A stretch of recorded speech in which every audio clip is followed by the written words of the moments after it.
신규 확진자가 집중된 수도권 지역의 병상 부족 문제가 이처럼 심각합니다. 방역당국은 의료체계 부담이 가중되고 있는 만큼 생활치료센터와 전담병원 확충에 나서고 있는데요. 네, 자세한 소식 현장 취재기자 연결해서 알아보겠습니다. 신현정 기자. 네, 저는 지금 경기도 성남시 생활치료센터에 나와 있습니다. 생활치료센터는 무증상자와 경증 환자가 치료를 받는 곳인데요. 전국적으로 총 23개소 4,800여 명 규모로 운영되고 있습니다. 지금 제가 나와 있는 이곳 센터는 340명이 입소할 수 있는 규모로 지난 8일부터 문을 열었습니다. 서울시 확진자가 90%, 경기도 확진자가 10% 수준입니다. 어제까지 20명의 환자가 입소했고 오늘 100여 명이 넘는 환자가 추가로 입소할 예정입니다. 환자들은 하루 2번, 오전과 오후 온라인으로 건강 문진표를 작성하는데요.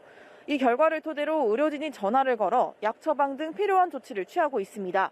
장기간 한 곳에 머물러야 하기 때문에 심리치료와 정신과 상담도 병행하고 있습니다.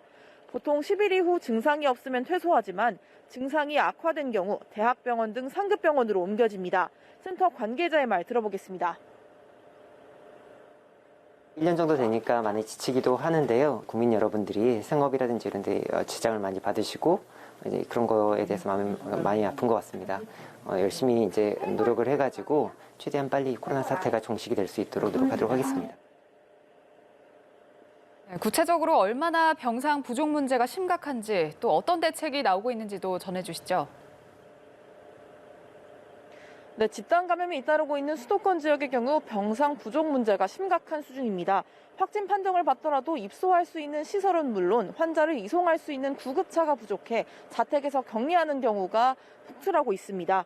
서울시의 경우 9일 기준 전담병원 가동률이 80%를 넘어섰습니다.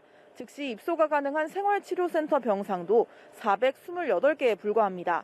확진자 수가 좀처럼 줄지 않으면서 추가 병상 확보가 한창인데요.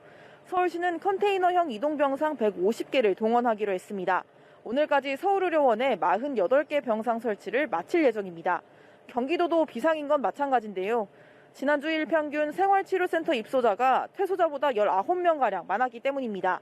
경기도는 오늘부터 이천시 LG 인하원에 322명이 입소할 수 있는 생활치료센터를 열기로 했습니다. 지금까지 경기 성남시 생활치료센터에서 연합뉴스TV 신현정입니다.